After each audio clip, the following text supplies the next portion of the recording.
제가 얼마 전에 대학교 과선배 결혼식에 다녀왔어요. 거기에는 제가 복수하고 싶은 사람들이 몇 명 있었는데 이 썰을 좀 들려드리려고 해요. 제가 지금은 여자도 많이 만났고 심리학 공부도 하면서 자신감이나 자존감이 예전과는 비교할 수 없을 정도로 정말 많이 높아졌는데, 저는 진짜 찐따 출신이거든요. 그냥 안경 써서 찐따 뭐 이런 게 아니라 저의 속까지 찌질해도 그렇게 찌질할 수가 없었어요. 아마 공감하시는 분이 많을 텐데 제가 어떤 복수심을 느꼈는지도 말씀드릴게요. 일단은 제가 중고등학교 때는 더 심했고 불안도도 높고 집중력, 주의력도 엄청 떨어졌어요. 지금은 훈련도 하고 상담도 받으면서 정말 좋아졌는데, 예전에는 이런 문제 때문에 친구들이나 사람들하고 어울리기가 정말 힘들었습니다. 우선 불안이 높으면은 대화할 때 친한 사람이 아니면은 어버버거리기 쉬워요. 불안이 높으면 자신감도 떨어지고 이 사람이 나를 어떻게 생각할까에 대한 생각을 굉장히 많이 하게 돼서 눈치를 겁나 봅니다. 여러분도 그렇겠지만 누가 내 앞에서 눈치를 보고 불편해하면은 친해지고 싶지 않겠죠. 거기다가 만만해 보이고요. 또 집중력, 주의력이 낮으면은 사람 말을 끝까지 듣기가 힘듭니다. 많이 노력하지 않으면 아예 딴 생각을 하게 되고 괜히 말을 끊게 되고 상대방이 했던 말들을 쉽게 까먹게 돼요. 또 주의력이 낮으면은 내가 말하려고 하는 게 정리가 안 돼요. 그래서 훈련을 하지 않는 이상 횡설수설하기 쉽습니다. 그러니까 일단 사람들 입장에서는 자존감도 낮고 눈치 보는데 자의식은 높아서 어떤 면에서는 이기적으로 보이기도 하고 내 말을 듣지도 않고 말도 어버버거리니까 별로 뭐 친해지고 싶지 않겠죠. 제가 연애라는 것에 대해서 깊게 공부를 해서 결국 유튜브를 하게 된 것도 이런 결핍 때문이라고 할 수 있습니다. 아마 여자친구를 사귀는데 어렵다, 여자랑 대화하는 게 어렵다라고 느끼는 분들은 사실 여자 관계만 어려운 게 아니라 제가 겪었던 자존감 저하나 인간관계 자체에 문제가 있었을 거예요. 이번 영상에서는 제가 어떻게 극복했는지 그 노하우를 공유하려고 합니다. 저는 제 정신건강이나 뇌 쪽에 관심이 많아서 심리상담이든 뇌파 검사도 가끔 하는데 지금은 수치적으로 엄청나게 긍정적이고 안정적이라고 나와요. 저도 그렇게 느끼고요. 그리고 저는 이렇게 안정화되면서 정확히 그것과 비례해서 여자 만나는 게 훨씬 쉬워졌어요. 당연히 그럴 수밖에 없습니다. 남자든 여자든 건강한 유전자를 가진 상대에게 섹시함을 느끼는데 정신이 건강해지면 훨씬 섹시할 수밖에 없겠죠. 그래서 이번 영상에서는 제가 정신적, 심리적 결핍을 어떻게 극복했는지를 보면서 이면에는 여러분이 진짜 여러분 본연의 자신감을 갖고 여자친구까지 쉽게 만들 수 있는데 도움이 되는 방법까지 알려드릴 거예요. 당연히 누구누구의 심리 극복기 같은 뭐 개인적인 영상이 아니라 구체적인 과학적 근거를 좀 들면서 여러분에게 딱 맞게 적용할 수 있게 도와드릴 겁니다.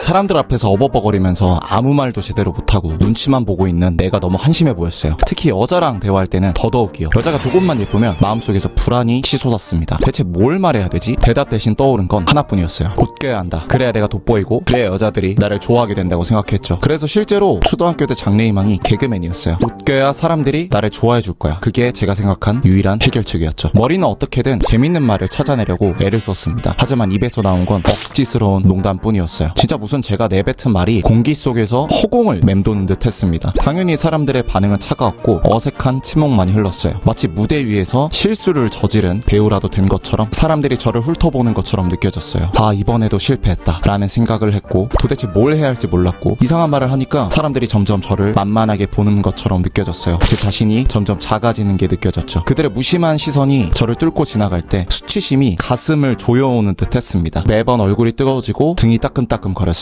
그 사람들은 별 생각 없었겠지만 저는 그 사람들의 시선을 저를 공격하는 시선으로 느껴졌고 열등감이나 수치심 같은 것들이 결국 분노로 바뀌었어요. 너네들은 얼마나 잘났는데 라는 억울함이 차곡차곡 쌓였죠.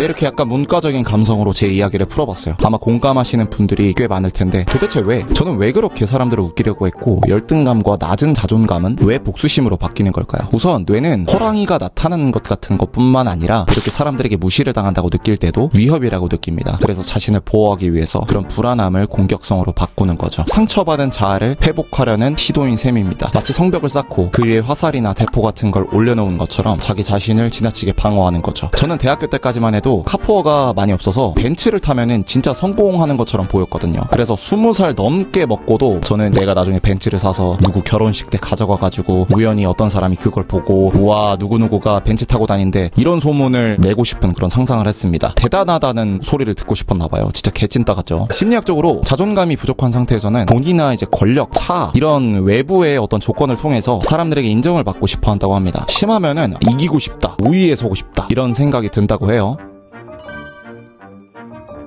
일단 저의 경우에는 심리학 공부도 하고 스스로 성찰도 하면서 정말 건강하게 그런 열등감을 극복했지만 이런 나약한 마인드를 극복을 못하고 나이를 더 먹으면 어떻게 될까요? 이런 사람이 내적으로 성장하지 못하고 돈만 많이 벌면 우선 자랑충이 됩니다. 애초에 이런 열등감은 외부의 시선, 인정에 목마른 상태이기 때문에 내가 얼마나 잘났는지를 떠벌리고 다니면서 주변에 자기를 이용하려고 하는 속물들만 꼬이고 내가 얼마나 잘났는지를 떠벌리고 다니기도 해요. 근데 정작 주변에는 자신을 좋아하는 게 아니라 자기를 이용하려고 하는 속물들만 꼬이고 정작 본인이 원하던 진정한 인정은 못 받게 돼요. 그리고 막상 벤츠를 사던 벤틀리를 사던 그런 물질적인 것만 목표로 두고 열심히 살았는데 막상 자존감은 안 채워지니까 삶의 의미를 잃어버립니다. 그리고 심한 경우에는 남을 무시하는 걸로 순간적인 도파민을 느끼기 위해 우월감에 빠지기도 해요. 악덕 시어머니 밑에 있던 며느리가 악덕 시어머니가 된다는 말이 있듯이 자신들이 멋대로 사람들을 자신을 무시하는 악마로 규정하던 사람이 그 악마 그 자체가 되는 거죠. 우월감으로는 절대 행복해질 수가 없습니다. 우월감을 느끼기 위해서는 나보다 잘난 사람이든 못난 사람이든 내가 밟고 가야 할 적으로 보고 우월감을 느끼기 위해 계속해서 더 높은 곳을 추구하게 되거든요. 이렇게 스트레스가 누적이 되면은 우울증에 걸릴 확률이 굉장히 높아지겠죠.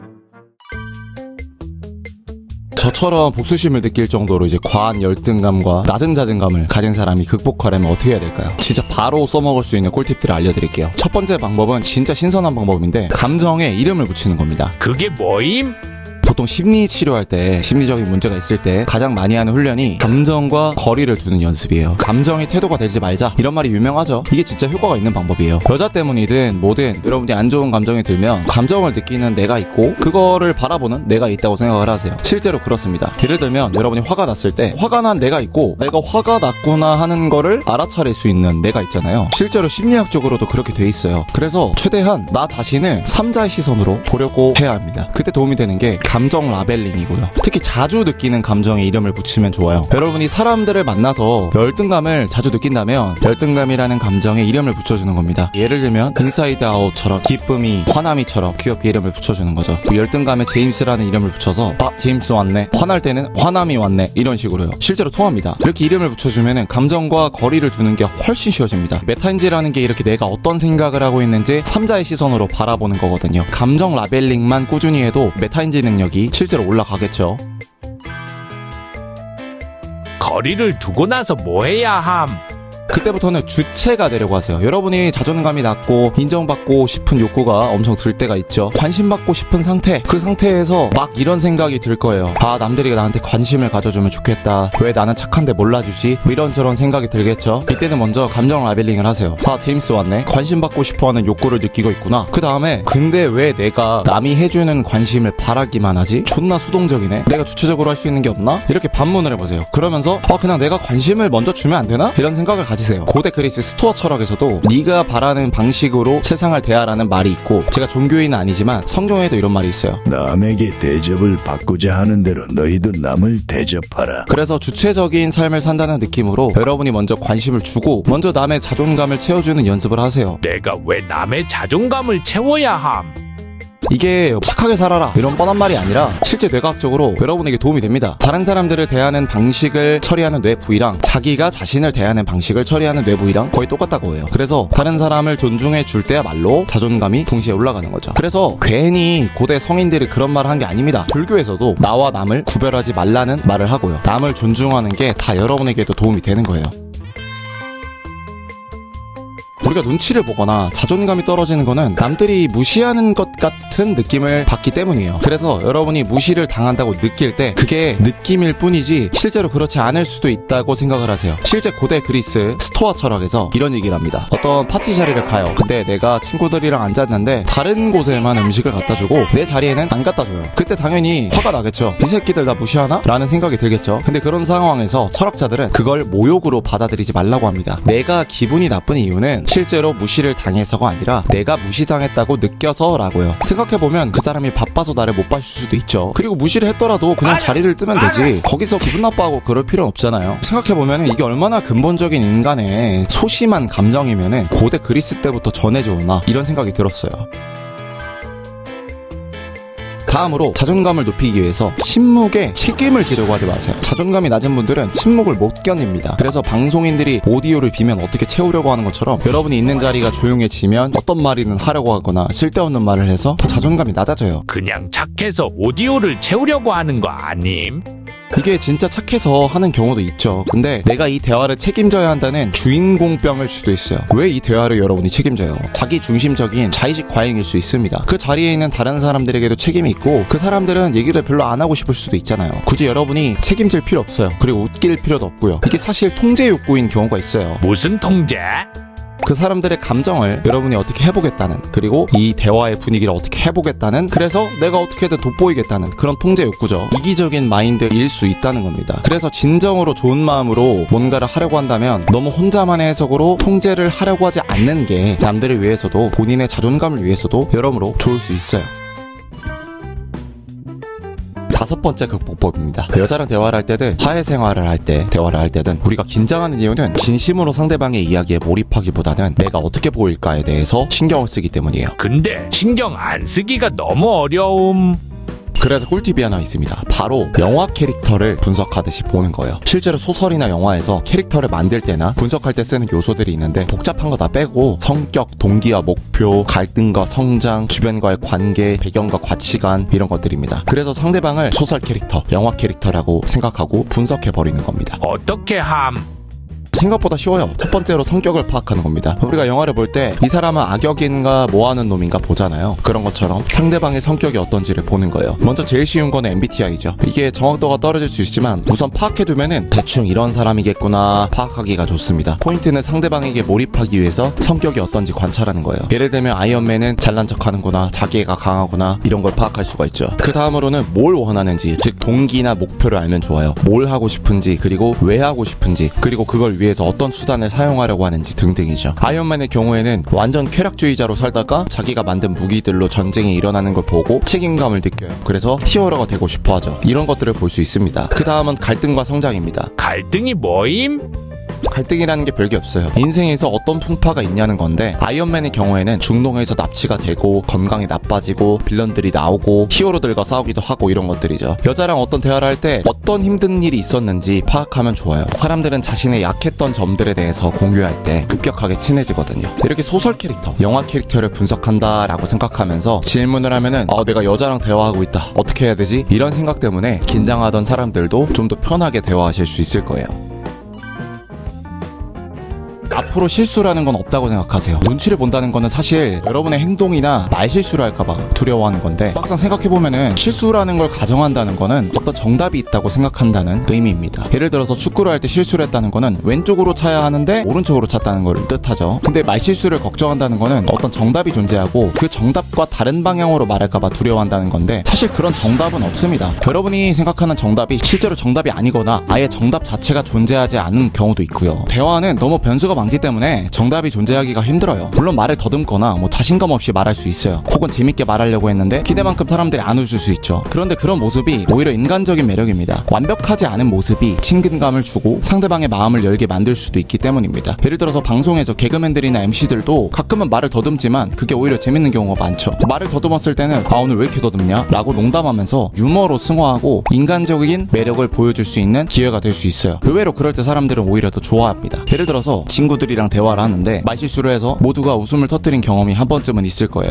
너무 대화에 목표를 세우고 대화를 준비하다 보니까 긴장을 하는 거예요. 다 완벽주의 때문입니다. 심리 연구에 따르면은 완벽함을 추구할수록 오히려 불안이 증가한다고 해요. 이 완벽주의를 버려야 됩니다. 이때 도움이 되는 꿀팁이 하나 있어요. 여러분이 상상하는 최악의 시나리오를 일부러 떠올려 보는 겁니다. 우리는 대화를 하다가 불확실성 때문에 어떤 일이 펼쳐질지 몰라서 긴장을 하게 되는데 그거를 미리 받아들이면은 불확실한 게 아니라 예상 가능한 범위가 되기 때문에 마음이 한결 편해져요. 예를 들어서 여러분이 걱정하는 것에 대해서 그래서 뭐? 라고 질문을 던져보는 겁니다. 내가 좀 틀린 말 하면 어떡하지? 이런 걱정이 들 때 그래서 뭐? 라고 물어보는 거죠. 사람들이 웃을 수도 있겠지. 그래서 뭐? 근데 나중엔 잊어버리겠지. 이런 식으로 파고들면은 생각보다 여러분이 걱정하는 게 별게 아니에요. 그래서 실수가 없다는 겁니다. 그러니까 두려움을 좀 내려놓고 진짜 자신의 진정한 모습을 보여주세요. 그게 어떤 계산을 한 모습보다 몇 배는 매력적인 모습일 거예요.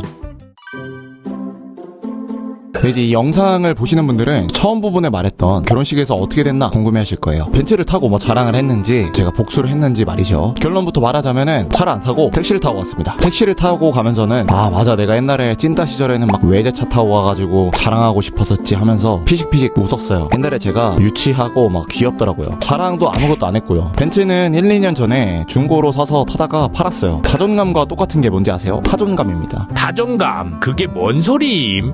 타존감은 실제로 쓰는 말은 아니고 제가 쓰는 말인데 실제 뇌과학적으로 뇌에서 자존감과 관련된 자신을 리스펙하는 능력이랑 신기하게도 다른 사람을 존중하는 능력이랑 거의 똑같다고 합니다. 자존감이 낮을 때에는 다른 사람들도 안 이꼽게 보이는 거고 자존감이 높을 때에는 다른 사람들도 존중하게 된다는 거죠. 실제로 제가 자존감이 낮았을 때에는 와 저 새끼들이 나를 무시해? 잘 돼가지고 내가 무시해야겠다 이런 생각이 들었어요. 근데 막상 얼마 전 결혼식을 갔을 때에는 그런 생각이 전혀 안 들더라고요. 선배들한테 먼저 가서 인사하고 그냥 다 반가웠어요. 솔직히 누가 나를 무시했었는지 신경도 안 쓰이고 그냥 다 잘 지내고 있구나. 아 너무 좋다. 다들 잘 지냈으면 좋겠다. 이런 생각이 들었습니다. 그리고 나를 무시했다고 생각했던 사람들도 다 반갑게 저를 반겨주더라고요. 그때는 그냥 제가 무시당했다고 느낀 거지 그 사람들은 오히려 저한테 잘해줬던 사람이었던 것 같아요. 제가 이상한 소리 할 때 뭐라고 안 하려고 참다가 그냥 불편한 표정만 지었던 걸 제가 그냥 무시한다고 느꼈던 걸 수도 있죠. 여러분도 혹시나 누가 나를 막 대하고 무시하는 느낌이 들 때 당연히 당장은 괴롭겠지만 너무 복수심에 불타서 뭔가를 계획하지 마세요. 아니 나한테 잘못했으면 복수해야 하는 거 아님?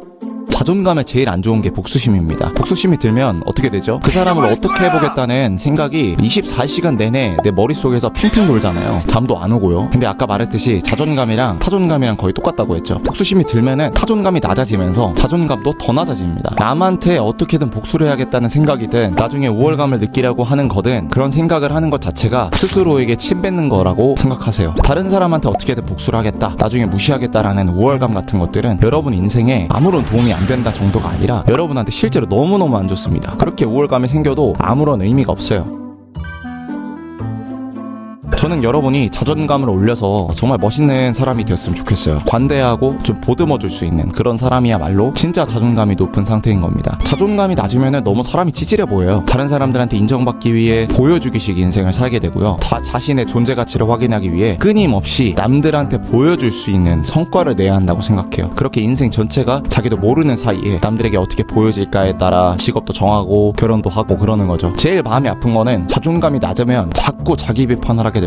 자신의 실수나 약점을 스스로 보듬어주지 못하고 비판하게 되는 거죠. 또 다른 사람들이 나한테 하는 행동이나 말 하나하나에 과도하게 의미부여하고 오해를 해서 비판으로 받아들이게 돼요. 그게 아닌 걸 알면서도 말이죠. 자신을 가장 사랑해줘야 할 자신이 스스로에게 가장 비판적인 사람이 되는 끔찍한 인생이 됩니다. 마지막으로 자존감이 낮은 상태에서는 사람들이 도전을 피하게 되더라고요. 실패를 했다가 욕먹을까봐 그러는 거죠. 그러면서 도전을 하는 사람들을 욕하면서 합리화하는 진짜 끔찍한 인간이 됩니다. 인생에서 성과를 내기 힘들고 발전도 못하게 돼요.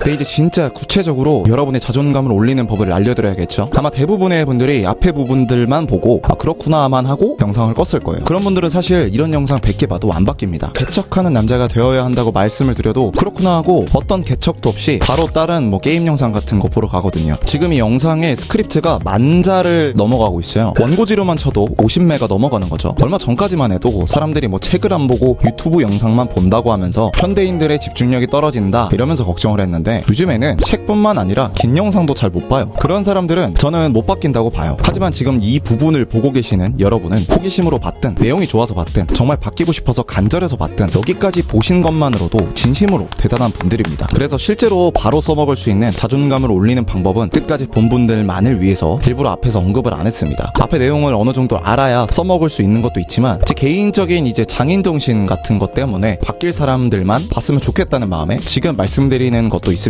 제가 제일 싫어하는 게 뜬구름 잡는 소리 하면서 정작 뭘 어떻게 해야 하는지 구체적으로 안 알려주는 사람이에요. 구체적으로 여자들이 안 달라는 자신감 있어 보이는 대화법을 알려드릴 겁니다. 믿기지 않으시겠지만 이걸 써먹으면 5분 만에 실제로 자존감이 바로 올라갑니다. 오늘 소개팅이 있다면 바로 써먹을 수 있고요. 내일 학교나 회사 가서 바로 써먹을 수 있습니다. 지금까지 보신 것 중에 최고라고 장담합니다. 왜냐면 실제로 유료 강의에 넣을 내용이거든요. 뇌과학과 심리학 기반으로 만든 내용이라 자기계발서 느낌을 싫어하시는 분들은 특히 좋아하실 거예요. 그리고 일회용 스킨 스킬이 아닙니다. 딱 한 개의 스위치만 켜고 그냥 살아가기만 해도 여러분의 자존감이 매일매일 높아지고 여자들이 여러분을 보는 눈빛이 바뀌는 걸 느낄 수 있을 거예요. 일단 읽어보시면 제가 왜 이렇게까지 오버하는지 아시게 될 거예요. 실제로 이 대화법을 알려준 친구는 소개팅 간 여자한테 오빠랑 있으면 너무 행복하다 라는 얘기를 들으면서 오히려 고백을 받았어요. 자존감이 바닥이던 친구인데 말이죠. 너 때문에 행복하다는 말은 못 들어도 적어도 노잼이란 말은 안 듣게 됩니다. 저도 이걸 공부하면서 또 깨닫고 나서 이렇게 쉬운 거를 어렸을 때 개찐따였던 나에게 알려줬다면 얼마나 좋았을까. 너무 아쉬웠어요. 정말 여러분은 운이 좋은 겁니다. 이 내용은 푸피키즈 2.0 유료 강의에 공개될 내용이라 이 영상이랑 같이 일주일 안에 삭제될 수도 있어요. 그러니까 빨리 보시길 바랍니다. 정말 실질적으로 여러분 인생에 여자들이 여러분을 좋아하게 만드는데 도움이 될 거라 장담합니다. 여러분이 하실 것 너무 간단합니다. 1분이면 끝나요. 그냥 네이버 카페에 가입해서 필독 공지에 있는 여자들이 안달나는 자신감 있어 보이는 대화법이라는 글을 읽으시면 됩니다. 가입, 승인, 등업 이런 거 필요 없어요. 그냥 바로 보실 수 있습니다. 무슨 등업을 해야 되고 메일을 입력하고 전화번호 입력하고 그런 거 없습니다. 사이트 가입하라고 하는 것도 아니고 그냥 네이버 카페예요. 1분도 안 걸립니다. 필독 공지에 있어서 카페 메뉴에 뜨기 때문에 복잡하게 글을 찾을 필요도 없어요. 이렇게 쉬운데도 불구하고 아마 이것마저 안 하는 남자분들이 대부분일 겁니다. 사람들은 바뀌고 싶다, 성장하고 싶다 말은 하지만 정작 바뀌려고 하는 행동은 안 합니다. 여러분도 속으로는 정말 바뀌고 싶으시겠지만 무의식적으로 실천하는데 뭔가 거부감이 들 거예요. 왜냐면은 한국 사회에 살면서 비교당하고 경쟁하고 튀지 말고 나대지 말라는 말을 들으면서 살았기 때문에 위축되었기 때문이죠. 당연히 여러분 잘못이 아닙니다. 하지만 오늘 말씀드린 대로 개척하는 남자가 되겠다는 결단을 내려주세요. 실행력은 이렇게 사소하게 두려움을 깨는 선택을 하나씩 하면서 커지는 겁니다. 제 솔직한 이야기를 한번 해볼게요. 저도 예전에는 엄청 소심해서 음식점 가서 주문도 잘 못했어요. 낯가리는 걸 극복하기 위해서 전단지 알바도 하고 길에서 번호도 수천 번 물어봤습니다. 유튜브도 제가 2020년도 2월에 시작했는데 그때는 유튜브를 많이 할 때도 아니었고 연애 유튜브는 특히 거의 없었어요. 저도 뭔 유튜브야 라는 생각이 들었지만 거부감을 깨고 한 겁니다. 그렇게 두려움이라는 허물을 하나씩 찢어서 벗어야 성장하고 인생이 바뀌는 겁니다. 진심으로 많은 20대 남자분들, 30대 남자분들이 바뀌었으면 좋겠어요. 진짜 자존감이 너무너무 중요합니다. 물론 모든 사람이 바뀔 수는 없지만 단지 방향성을 말해주는 사람이 없어서 못 바뀌는 사람이 너무 많아요. 그러니까 꼭 댓글 링크 들어가셔서 한 번만 봐주세요. 봐도 안 바뀌면 어떡함?